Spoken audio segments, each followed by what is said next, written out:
Elas na Pan. Empreendedorismo, comportamento, a mulher contemporânea e seus desafios. Está no ar. Elas na Pan. Oferecimento Magras, referência mundial em emagrecimento saudável e estética de qualidade. Rua Joaquim André, 772, Bairro Paulista. WhatsApp 19 99855 3031. Elas na Pan.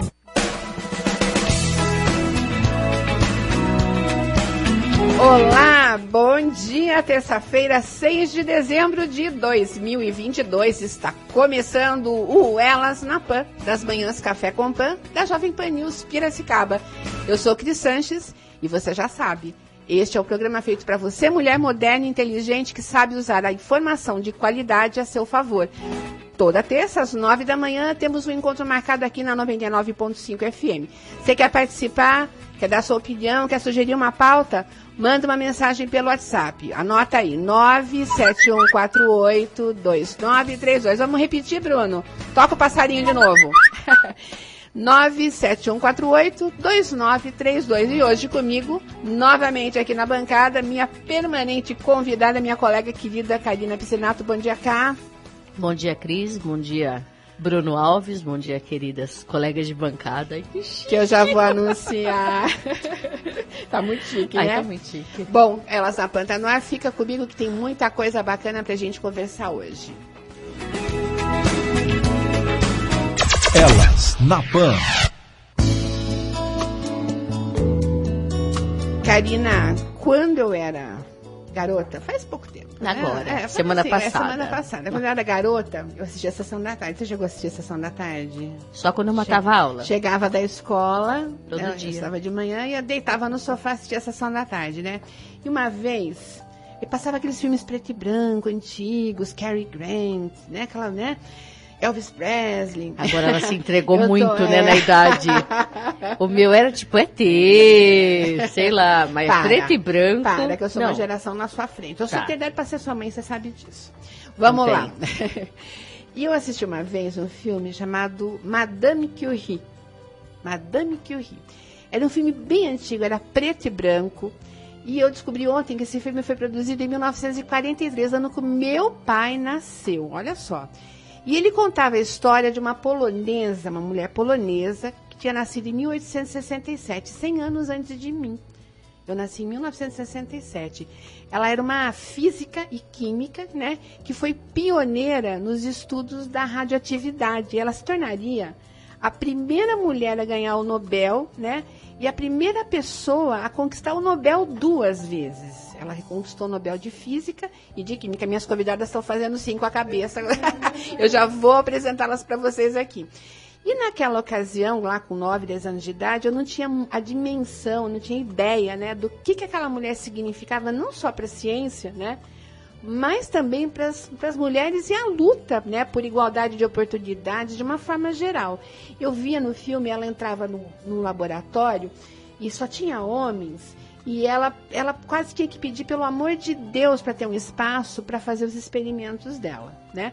Então, era uma luta insana. Ela foi, inclusive, a Marie Curie, foi a primeira mulher a dar aulas na Universidade de Paris. E ela morreu em 1934. A gente já avançou aí pelo século XXI, né? E a luta das mulheres por igualdade de oportunidades vai muito bem, obrigada, né? A gente vai contabilizando avanços, comemorando cada um deles e permanecemos atentas aos problemas que a gente precisa ainda eliminar, e eles não são poucos, né? De qualquer forma, a ciência continua sendo um espaço majoritariamente ocupado pelos homens, né? Desvendar esse mundo, mergulhar nele, pode nos ajudar a entender melhor esses mecanismos. Por isso, Cá, eu convidei 2 pesquisadoras, 2 cientistas, né, para um bate-papo aqui no Elas na Pan nessa terça, porque aqui o bate-papo é de alto nível, aqui não é papo de mulherzinha, é papo de alto nível, né? São as doutoras Maria Beatriz Caldeirão e Flávia Lordelo Piedade. Eu vou apresentar as duas aqui. A Maria Beatriz é engenheira agrônoma, ela é mestre e doutora pela USP, pela Exalc, nossa, aqui, né, com um período aí de permanência, a gente chama de bolsa sanduíche, né, doutora? Na Universidade de Valência, na Espanha. Ela é pós-doutora em biotecnologia, é auditora interna da ISO 17025 e atuou como pesquisadora em laboratório por 15 anos. A Flávia Lordelo Piedade, que eu descobri que foi minha vizinha quando era mocinha, filha da Raquel, né? Ela veio me contando essa doce lembrança. Ela é mestre e doutora em ciências pela Exalc USP, é pós-doutora em ecologia humana, é auditora interna também de ISO 17025, depois vocês vão contar para mim, porque eu sou da época do ISO 9000, tá? Eu também. Começou no 9000. Começou. Então, bom dia, Bia, me permita chamá-la assim. Bom dia, Flávia, sejam muito bem-vindas ao Elas na PAN. Por favor, podem dar sua saudação. Bom dia, Cris, Karina. É um prazer imenso estarmos aqui. Obrigada pelo convite. Falar de um tema que nos é muito caro e muito importante, né, para nós, para a nossa trajetória, da nossa empresa, mas principalmente para nós mulheres, né, aqui no Brasil, que temos a Marie começou, né, isso internacionalmente, mas aqui no Brasil nós temos uma caminhada aí, na verdade, a mulher em todas as frentes, né, em todas as áreas, e também na ciência é algo que precisamos caminhar juntas e falar sobre o assunto, né? Falar que, sim, somos o maior número de pós-graduandas hoje nas universidades, mas não estamos mesmo nos postos maiores de pesquisa, né? Vamos falar muito sobre isso. Vamos. Essa aqui falou foi a Flávia. Agora, a doutora Maria Beatriz, por favor, sua saudação. Bom dia, muito obrigada pelo convite. Para nós, a gente fica muito feliz de falar sobre isso também e sobre essa parte da pesquisa, né? Porque para nós que estamos vivenciando é algo comum, mas a gente quer também, a gente tem um propósito desses temas chegarem, de fato, à sociedade. Então, quando eu era pós-graduanda, a gente sempre ouvia essa pergunta, o que você faz, né? O que você trabalha? Eu faço mestrado, doutorado, né? Faço pós-graduação. Tá, então você só estuda, né? Então, assim, é muito importante também, né, que a sociedade entenda essa área de atuação do pesquisador, né? Então, para a gente fica muito feliz de expandir isso para todos. Bacana, eu agradeço muito por vocês aceitarem o nosso convite. E eu abri o programa aqui falando da Marie Curie, que era polonesa, chamava Maria Sklodowska, uma coisa assim, né? É um nome bem difícil, sim, né? E isso não foi por acaso, né? No dia 7 de novembro passado, quando ela faria 155 anos, olha só, vocês lançaram a Flama Science, né? Um ecossistema de gestão de pesquisas para impulsionar a inovação. Aliás, inovação é a palavra da vez no mundo corporativo e no mundo acadêmico, né? E eu gostaria, primeiramente, que vocês contassem um pouco sobre essa novidade, do que se trata. Conta para a gente o que é Flama Science. Na verdade, Cris, nós iniciamos a nossa startup, né, como Confiança e Gestão, no finalzinho de 2018. É uma startup, né? É uma startup. E o propósito é, a partir da nossa experiência enquanto pesquisadoras, nós sempre enfrentávamos a questão da qualidade nas pesquisas, né? A rastreabilidade dos dados, a acurácia desses dados das pesquisas, a perda, principalmente, dos dados da pesquisa, porque ainda o papel é uma realidade na maioria das universidades. O papel, eu digo, os cadernos, que são muito importantes, foram, né? Mas também tem a questão da perda mesmo desses dados, né?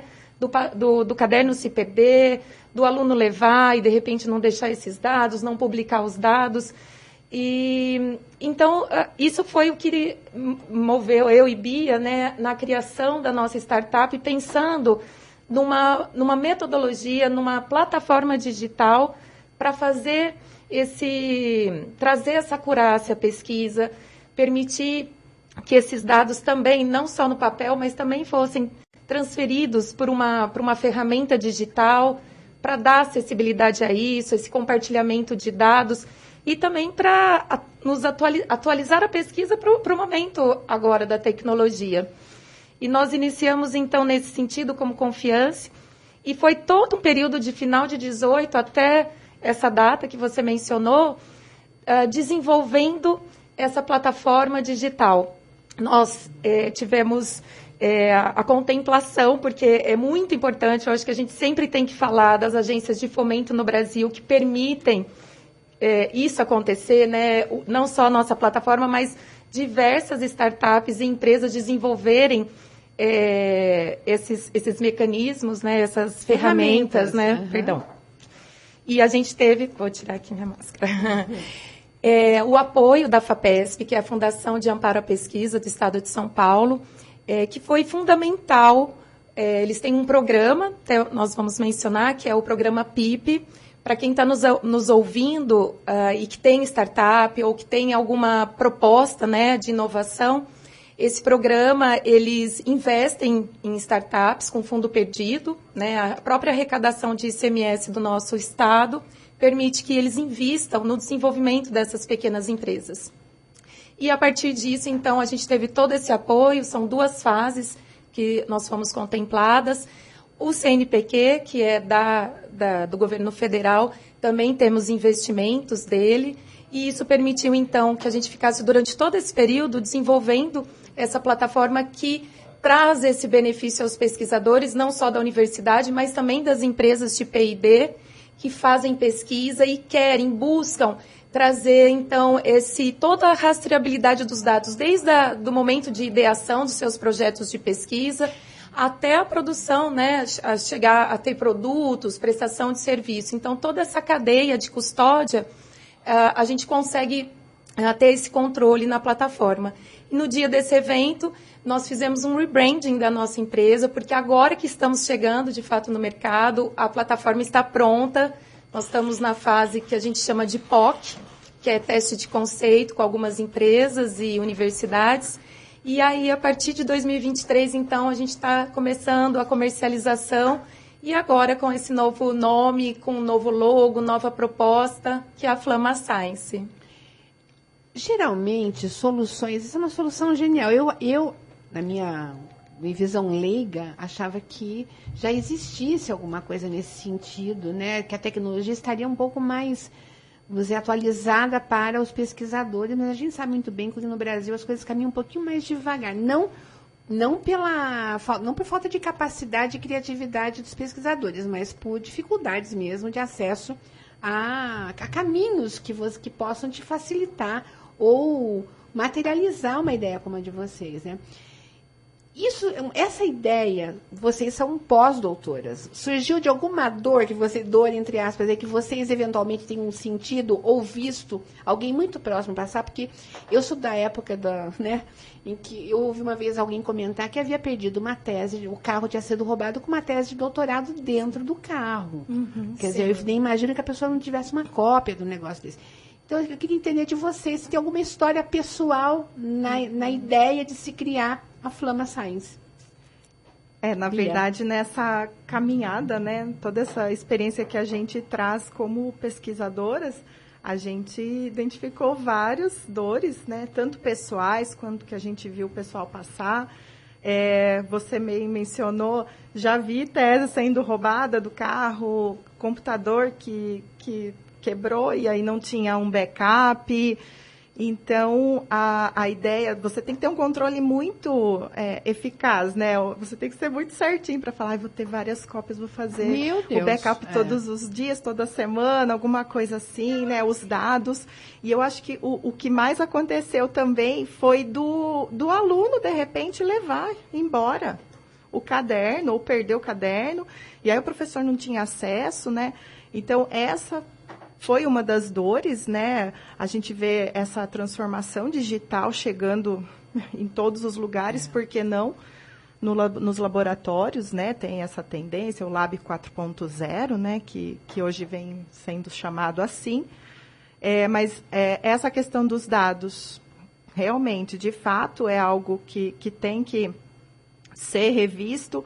Não é que o caderno vai sumir, mas, por exemplo, com o caderno digital, o gerente, né, o gestor ou o professor, ele tem acesso, né, a toda a ata de protocolo diária, né? Então, tudo que vai acontecendo, que o funcionário ou os alunos estão realizando de atividades naquele dia, ele colocando na plataforma, o professor vai ter acesso. Então, isso não se perde. E eu acho que outro ponto também que levou o nosso início foi com relação a verbas, né? A gente começou com esse olhar da qualidade nas pesquisas, porque a gente sabe que elas dependem muito de fomentos, de agências de fomento, de verbas. E, para isso, quanto mais otimizada for sua pesquisa, né, desde o comecinho do planejamento até a acurácia dos resultados finais, você tem maiores chances de conseguir, né, os apoios dessas agências, publicações em revistas renomadas que exigem essa qualidade melhor, né, das pesquisas. Então, a gente começou com esse intuito. Como que a gente pode melhorar as pesquisas acadêmicas? Porque a gente sabe que lá fora, né, fora do Brasil, as universidades já não vivem mais de verbas próprias. As parcerias com o setor privado são muito comuns, né? Então, hoje, eles precisam fazer prestação de serviços e, para isso, a qualidade tem que estar garantida, né? Então, a gente começou também muito com essa dor, né? Com essa visão de que as coisas precisavam ser otimizadas, né? Até questões de biossegurança que a gente vê, quando você vai num laboratório fora, você não pode começar, você não entra no laboratório antes de fazer todo um treinamento, né? Tem as questões de EPI, EPCs, até questões de reagentes, tem os controlados, né, aqui no Brasil pelas polícias. Então, você faça por um treinamento, faz até prova, tem até provas de reciclagem, né? Tem professores que pedem a cada 6 meses, a cada 1 ano, para a gente ir relembrando mesmo, né? Porque às vezes vai esquecendo. E é muito sério, né? Você trabalhar com reagente e tudo mais, são questões de saúde. Então, lá fora, é obrigatório você fazer todo esse treinamento para depois começar um estágio, né? Ou a sua atividade no laboratório. Então, aqui a gente trouxe isso também, né? Porque os alunos, às vezes, entram sem saber. E é o passar boca a boca, né? O de maior nível vai passando para o de baixo. E a gente sabe que tudo que é passado de forma oral, ele não se perpetua, a gente esquece, né? Então, a gente abordou esse tema também. Legal. Eu tenho, na verdade, uma curiosidade. Vocês sempre gostaram, assim, de estudar? Sim. Sim. Desde pequenininha? Sim. Eu sou advogada, né?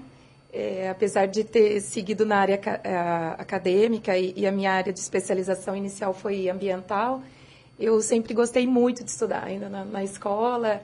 E até por isso que eu fui... primeiro eu fiquei um tempo lecionando, né? Em universidade, tá. na área de docência, que é um estudo contínuo, né? Constante. Não para nunca, né? E até hoje, né, Bia? Nós acho que estudamos mais. Mas não... Porque não eterno. Você falou, é contínuo, né? Contínuo. Atualizações e tudo. Sim. Eu acho que eu sempre fui mais curiosa. Então, eu queria saber o que estava acontecendo, né? Então, eu ia buscando... Mas daí agora, pensando, a verdade é que eu sempre estudei mesmo, sem perceber. Assim, e agora, mais tarde, a gente vê que a gente estuda bastante, né? Porque a gente também mudou de área, né? Assim, mudou não, mas a gente acrescentou. Você vai abrindo, né? Vai abrindo esse leque. A gente às vezes foca só naquela carreira, que nem você fez o direito, né? Você abriu outras possibilidades, você enxergou o direito em outras, né? Sim, outras frentes. E o que a gente percebe, e hoje até um movimento dentro de investimentos em startups, que aquelas equipes que têm grupos interdisciplinares têm muito mais investimento, por parte dos fomentos privados, né? Dos anjos, dos investidores. Porque é importante ter essa visão holística, macro, né? E não só de um setor. E nós duas fizemos exatamente isso, porque cada um na sua área, a Bia agrônoma, eu advogada, mas a gente foi atuar em gestão, então... Sim, passamos pela 9.000, viu, Cris? Explica o que é 17.025. Essa eu não conhecia. Eu conheci o 14.000, 9.000, 9.001, mas 14. 17.025. Isso. Está nesse número já. 17.025. O que é 17.025? Ela atua na qualidade de laboratórios. De acreditação de laboratórios. Isso. Seja de ensaio ou laboratórios de calibração. Nós fizemos todo esse estudo porque o nosso projeto, o projeto piloto, ele começou dentro de um laboratório da Exalc, laboratório de genética. E nós precisávamos ter a noção de uma norma, que é uma norma internacional de qualidade, para a gente começar as hipóteses, para testar a hipótese do nível de qualidade dos laboratórios acadêmicos. Então, a gente partiu pelo menos de uma metodologia oficial, para a gente entender, então, as dores, porque nós tínhamos as nossas, que a Bia já mencionou. E aí, todo esse projeto piloto, nós fomos também levantando a partir de entrevistas, observação, enfim, vários estudos, né? A gente tinha um estudo de caso, mas usamos várias metodologias para entender e validar essas dores, né?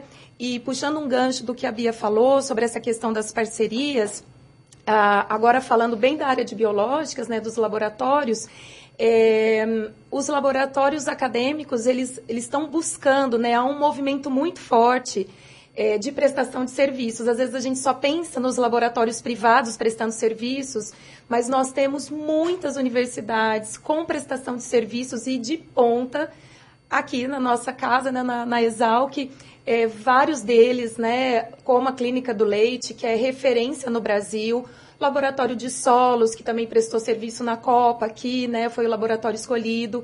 Temos da parte de engenharia florestal, de análise de madeira, isotópicos, né, do professor Plínio Izebu, enfim. E esses laboratórios, para também eles terem um nível de clientes que estão exigindo que eles, mesmo sendo acadêmicos, tenham uma entrega de muita qualidade, eles estão buscando, então, essas ferramentas que façam essa rastreabilidade desses dados, né? Que façam a gestão orçamentária. Então, a nossa plataforma são diversos módulos integrados que vêm do início do projeto, da pesquisa, mas também vê a questão da gestão orçamentária, que vê a questão do controle do biobanco, né, dos micro-organismos, das amostras, dos reagentes, dos equipamentos e também de dados qualitativos, né, não é só voltado para biológicas. E aí, nesse processo, a gente começou a olhar para o setor privado, porque a nossa hipótese era que o privado ele já estava muito mais estruturado. E não, ele também tem a necessidade desse tipo de solução. E aí nós adaptamos o nosso sistema também para as empresas de P&D, que são muitas atualmente, né?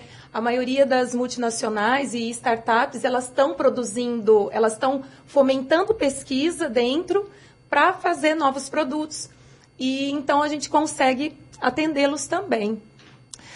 Mas uma coisa que eu até ia ressaltar, nesse nosso processo, todo esse período de investigação, né? Uma das maiores dores foi da conexão da ciência.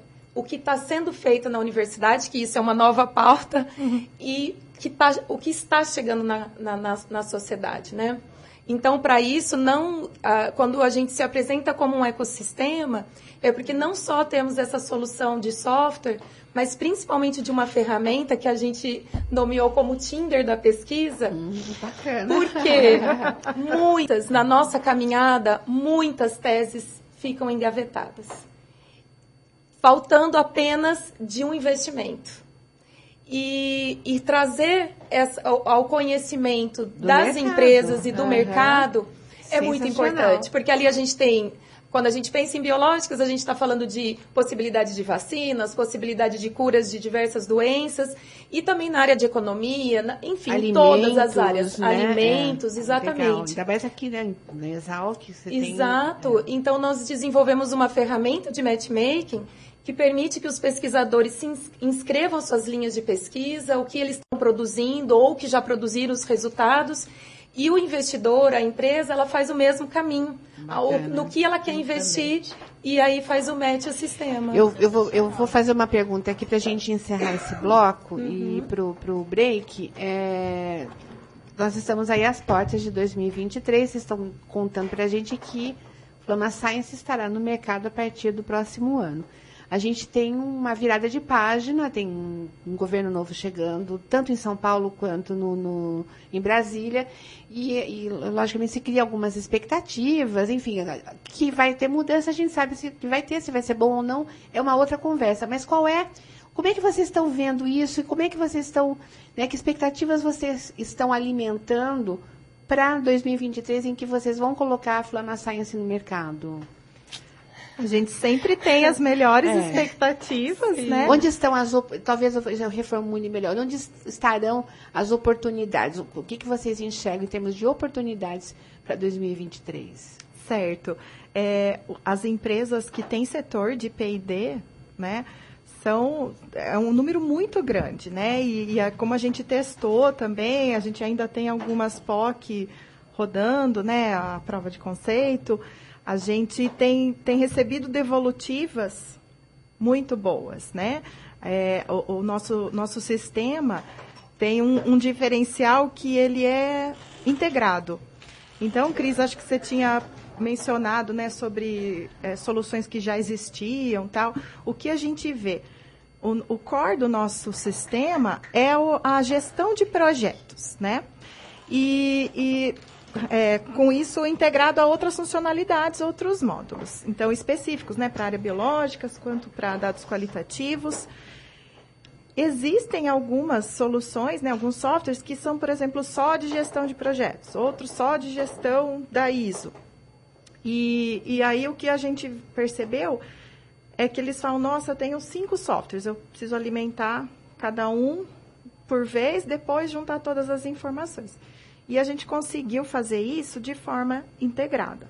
Então, nos nossos testes, né, as respostas têm sido muito positivas. E a gente sabe que todas as empresas, né, todo mundo quer crescer, quer expandir. Então, as nossas expectativas são de que eles usem essa ferramenta justamente para otimizar o tempo, o desperdício, né, o ganho de dinheiro, o retorno, seja maior. Bacana, meninas. Muito legal conhecer esse trabalho, né? Eu acredito que teve muito esforço, muito estudo empenhado aí, muito tempo, muitas noites de sono aí, né? Sim, deixadas de lado. Mas parabéns, né? Nós vamos continuar com a Bia e a Flávia aqui no estúdio. Eu vou pedir pro Bruno chamar o break. E hoje nós temos estreia de 2 quadros no programa. Daqui a pouco eu conto para vocês. Elas na PAN.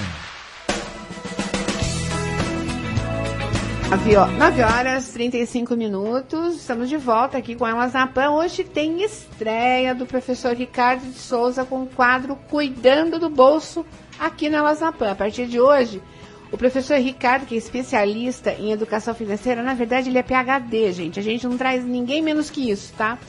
Ele vai trazer dicas sobre como podemos lidar melhor com o nosso dinheiro. Eu estou precisando aprender, você também não tá? Vamos acompanhar, então, a primeira dica do professor Ricardo. Cuidando do Bolso, com Ricardo Souza.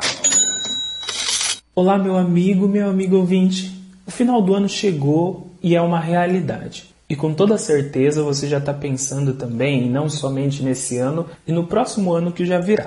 Mas tão importante quanto pensar e tomar um cuidado para o próximo ano é não descuidar desse ano aqui que ainda está terminando. É muito importante que você relembre e reflita que como termina esse ano vai implicar muito no como você vai começar o ano que vem. Não pense que virar a página do calendário vai fazer com que a vida se organize automaticamente. É muito importante que você pense que cuidar das finanças hoje, cuidar do dinheiro hoje, buscar uma reorganização hoje vai ajudar como você vai começar o seu amanhã. Então, tome muito cuidado com o descontrole ou os excessos nesse final de ano, financeiramente falando. Tão importante, eu repito, quanto começar o ano bem, é terminar esse ano bem. E essas duas coisas estão ligadas. É importante que você busque já fazer uma reorganização financeira. Comece a anotar, e a reorganização começa por isso, anotando os seus gastos. Comece já a procurar a cultivar esse hábito. E também, além de anotar os gastos, começar a colocar no papel o quanto você tem pensado em gastar ao longo do mês, obviamente baseado na sua realidade. Começando a fazer isso nesse finalzinho de ano, você vai começar o ano que vem bem preparado para as coisas que virão. E aí é sucesso financeiro. Saúde financeira a todos nós. Elas na Pan.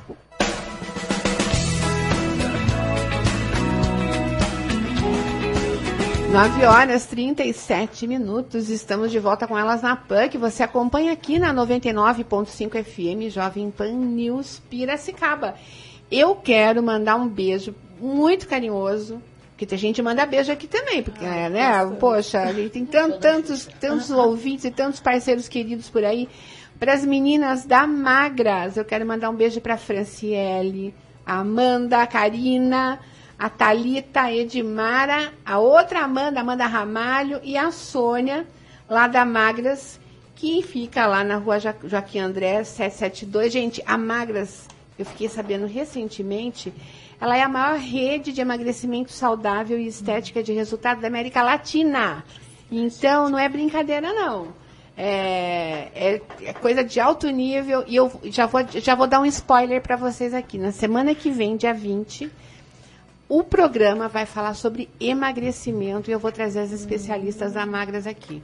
Quem é que não está precisando perder uns quilinhos aí pro Natal, né? A Flávia não. A Karina tá apontando, a Flávia não.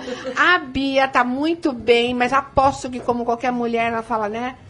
Quero perder 2 quilinhos, 3 quilinhos, né? Karina, não vou nem perguntar quantos quilinhos você quer perder. Né? Sempre tem um Bruno, quilo. Bruno, que é o cara da atividade física, falou, não perca, você elimina, né? Quem perde, acha. É verdade. Então, bom, eu já perdi a conta de quantos quilos eu preciso eliminar, então, né? A gente é muito gata, vai dar conta disso, Bom, eu quero lembrar vocês aqui que hoje eu recebo as pesquisadoras Maria Beatriz Caldeirão e Flávia Lordelo Piedade, que conversam com a gente aqui sobre o papel das mulheres nas ciências, né? Elas lançaram em novembro a Flama Science, um ecossistema de gestão de pesquisas para impulsionar a inovação.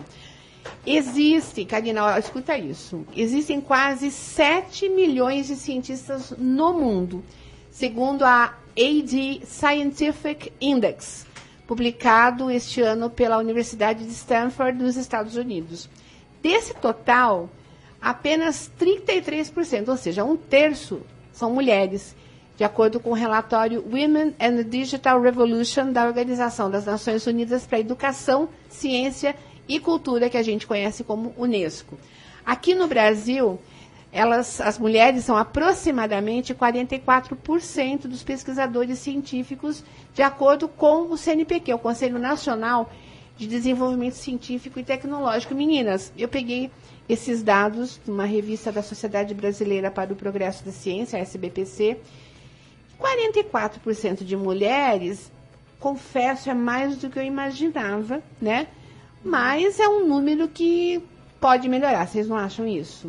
Já que nós somos 51% da população? Sim, né? Com certeza. Está faltando mulher na pesquisa? Você estava falando, Flávia, aqui dos bastidores que, mais do que faltar pesquisadoras, faltam mulheres à frente, na liderança de pesquisas, é isso? Isso. A gente sempre observa, né, Bia, os cargos de CEO das startups, né, principalmente as startups de fundo científico, né, de base, científica, como a nossa. Os cargos de CEO sempre estão ocupados por homem, né? E, inclusive, uma das nossas iniciativas para 2023 dentro do nosso ecossistema são as mulheres na ciência em Piracicaba. Isso é um movimento que tem já no Brasil e nós vamos trazer para Piracicaba para trazer à tona todo o trabalho maravilhoso que as pesquisadoras piracicabanas têm feito e que muitas delas a gente não fica sabendo, né? E a gente, dentro desse movimento, nós queremos trazer desde as escolas, o ensino fundamental, né? Porque há esqueci a palavra, um estigma, não, paradigma. Não, esqueci a palavra, mas enfim, aquele modelo que o cientista é o homem, né? Principalmente no colégio, que às vezes as meninas, né, desde criança, desde do fundamental, não conseguem se ver cientistas, né? Então, um dos nossos propósitos nesse movimento, né, Bia, é discutir a ciência desde a infância, para as meninas se verem nessa posição, né, como cientistas, e já ir formando e tendo essa possibilidade de que isso não é só um espaço masculino, né? É um preconceito? E acho que até por muitos anos, né, ter sido ocupado exclusivamente, né, meu avô foi um professor da Exalc, e na foto de formando dele, né, eram só homens, ou às vezes uma única mulher, né? Eu queria lembrar aqui, aproveitar para lembrar que em mais de 120 anos de história, a Exalc terá uma diretora, a professora Thaís. Ia falar agora, 120 e tantos anos. É a primeira mulher a ocupar a direção da Exalc. Sim, nossa, quando a gente viu essa notícia, a gente ficou tão emocionada, porque a Thaís, ela representa muito da nossa proposta, né? Essa questão de acessibilidade da ciência à mulher, né? Das mulheres na ciência, na pesquisa. E olha só a história da Exalc, né? Muito em função de ser uma escola agrícola, né? E ela vai ocupar um espaço e com certeza, né, vai trazer isso em discussão tão importante, né? E essa nossa proposta vem muito nesse sentido, né? Da gente contribuir, porque, por incrível que pareça, Cris, nas nossas validações da entrega, da solução, o quanto a percepção de proposta de valor do nosso software se dá para a empresa, para o setor privado e para a universidade. E a gente tem uma barreira muito grande, e eu acho que isso é importante a gente falar aqui, de investimento de uma solução tão importante dessa dentro da universidade. Os professores, eles conseguem sim ver proposta de valor, mas a limitação de verbas impedem deles incorporarem essa ferramenta para melhorar ainda mais a pesquisa, né? Porque a gente tem numa ferramenta dessa uma economia de tempo, porque você não precisa fazer repetição, você tem ali, por exemplo, um POP, que é um procedimento operacional padrão, que já fica ali estabelecido, a pessoa não tem que ficar fazendo sem nenhum controle, né? Existe um procedimento. A questão da economia dos recursos, porque ali a gente faz toda a gestão de estoque, enfim. Quantas vezes nas universidades se compram coisas por não ter ali uma gestão de saber, não, tem guardado, está sobrando, mas eu não sabia, comprei de novo. Às vezes vence produtos, né? Então, fazer toda essa gestão. E o que a gente vê é que o setor privado ele está disposto, né, a pagar, porque com certeza ele tem esse investimento, mas infelizmente hoje a universidade ela tem essa limitação de estar investindo nessas soluções por falta de verba, né? E então também estamos tentando mudar esses paradigmas, né, de que tem que ser feito ainda naqueles modelos antigos. Vamos caminhando. Sabemos que temos um desafio, né, pela frente. Isso. E ainda sobre a questão, né, da diretoria, mais do que a participação, é a participação da mulher em cargos de liderança. Outros eventos que a gente costuma frequentar também, a gente vê assim, um monte de mulher, né? Mas na hora de ir lá cortar a faixinha para inaugurar e tal, um bando de homens, né? Que são os que representam a liderança, né? Então, tem muito disso. A mulher, a gente vê que tem uma força muito grande, uma resiliência. A gente trabalha muito e muito bem, muito competente, mas não chega a cargos maiores, né? É uma dificuldade. Eu quero tocar num ponto aqui bastante delicado, mas é necessário que seja dito, porque às vezes pensa-se que está restrito a um meio ou outro. Não. Mas o assédio moral e o assédio sexual também acontece no meio científico. Sim. E isso também limita muito o trabalho da mulher na pesquisa. Estou falando alguma besteira, meninas? Jamais.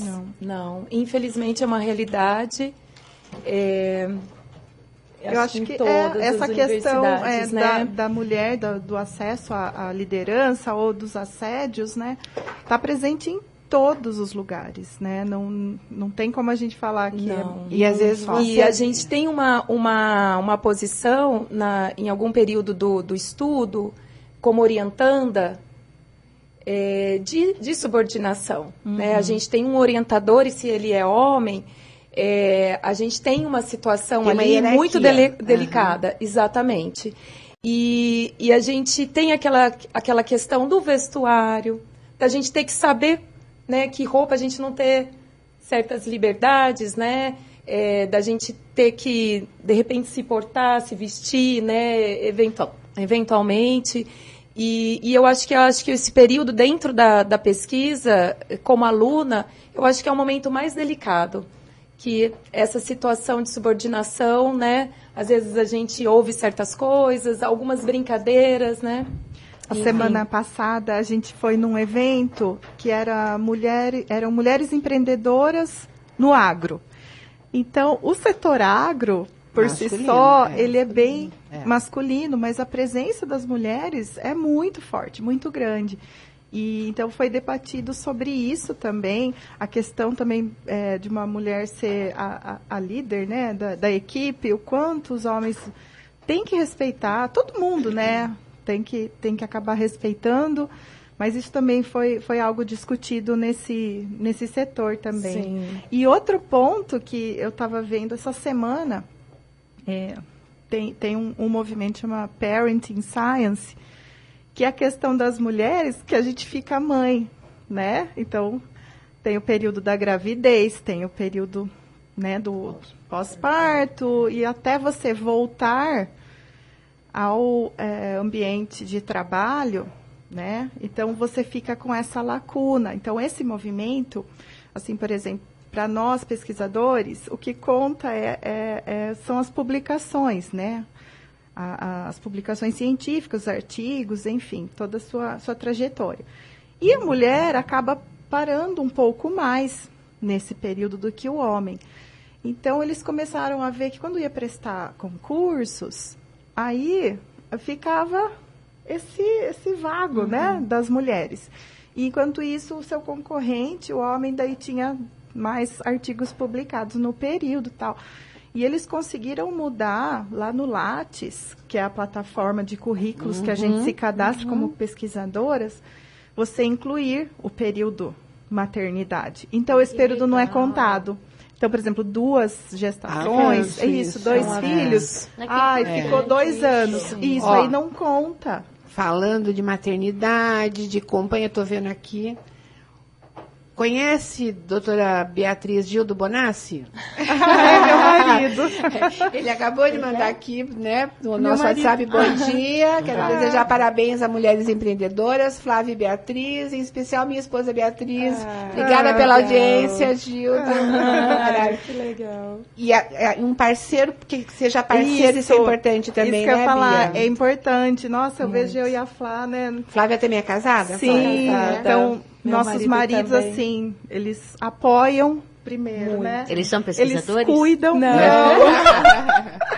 Eles entendem. Eles têm que acabar entendendo a nossa área, né?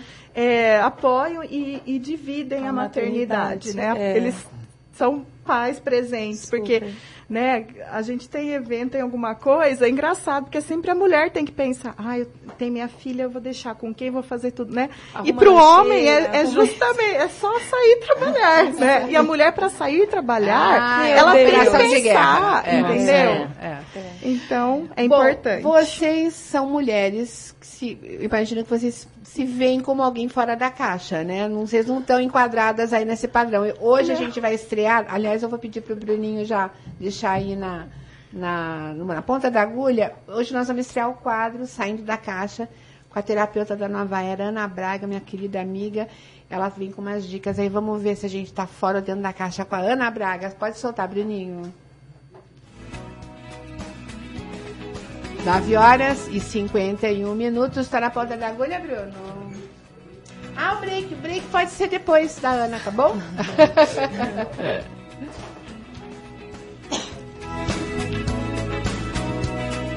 Saindo da Caixa, com a terapeuta Ana Braga.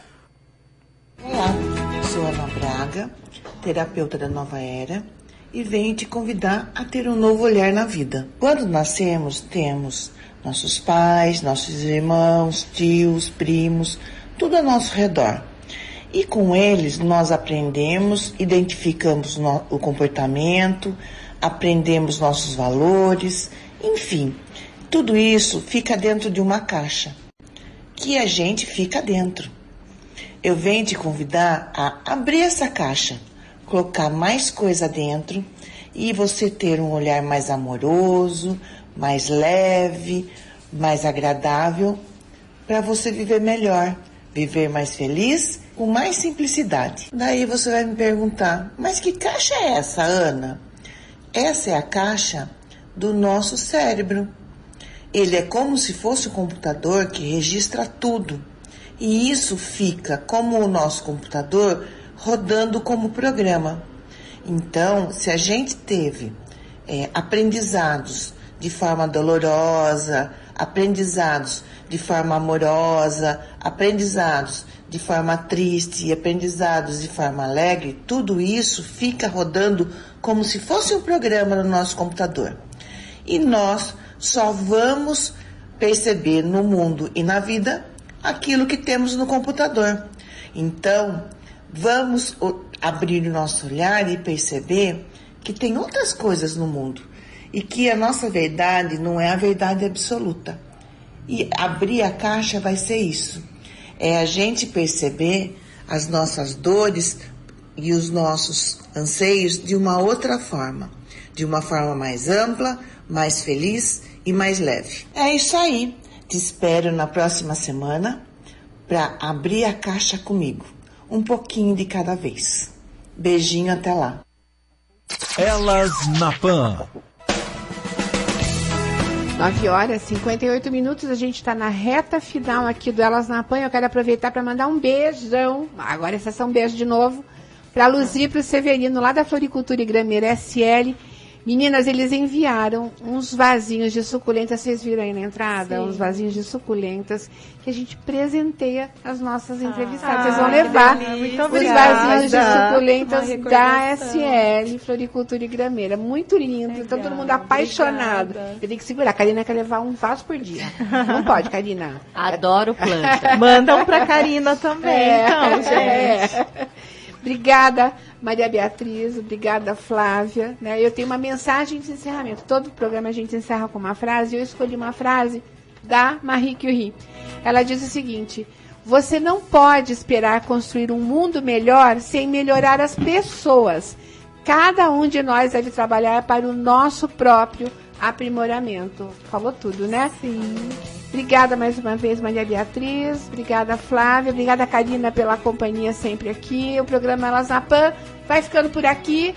E na técnica eu tive o apoio do Bruno Alves, do Ari Gonçalves e eu, Cris Sanches. Espero você todas as sextas, aqui na 99.5 FM, a partir das 9 da manhã, com Elas na Pan, especialmente feito para você. Semana que vem vamos falar de emagrecimento. Vem comigo. Um beijo, até lá. Obrigada, Cris. Obrigada, Karina. Obrigada. Obrigada,